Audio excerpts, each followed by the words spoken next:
Are you struggling to get your x-axis labels and bars positioned just right in your ggplot2 bar plot? You're not alone. Today, we're going to tackle this common issue and show you how to make your plots look exactly the way you want. I totally get it. It can be incredibly frustrating when your plots don't display the way you envisioned. Many users face this challenge, especially when trying to customize their ggplot2 visualizations.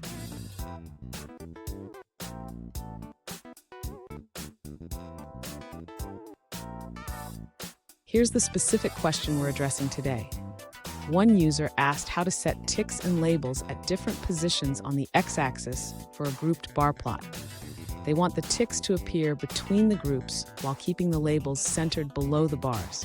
Sound familiar? Let's dive in. So what's the issue here?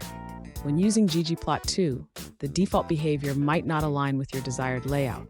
Understanding how ggplot2 handles x-axis positioning is key to customizing your plots effectively. And stick around. At the end of this video, I'll share a pro tip that will help you enhance your ggplot2 skills even further.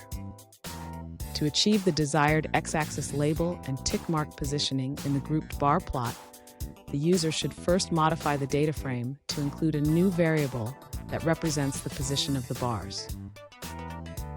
Next, the user should adjust the ggplot code to specify the position of the bars using the newly created variable. This will help in aligning the bars correctly between the tick marks. Now, the user needs to customize the x-axis labels. This can be done by using the scale x continuous function to set the breaks and labels appropriately. Finally, the user should ensure that the plot is displayed correctly by adding any additional themes or adjustments as needed. This will enhance the overall appearance of the plot. Fun fact, did you know that ggplot2 is based on the grammar of graphics?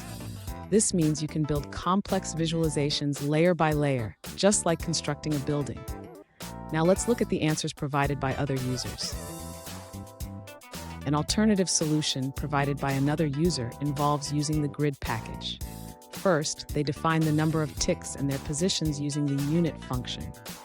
Then, they create a ggplot object and convert it to a gtable. After that, they adjust the x positions of the ticks by accessing the appropriate grob. Finally, they draw the modified plot, noting that warnings may appear due to differing numbers of splits. Here's the pro tip I promised.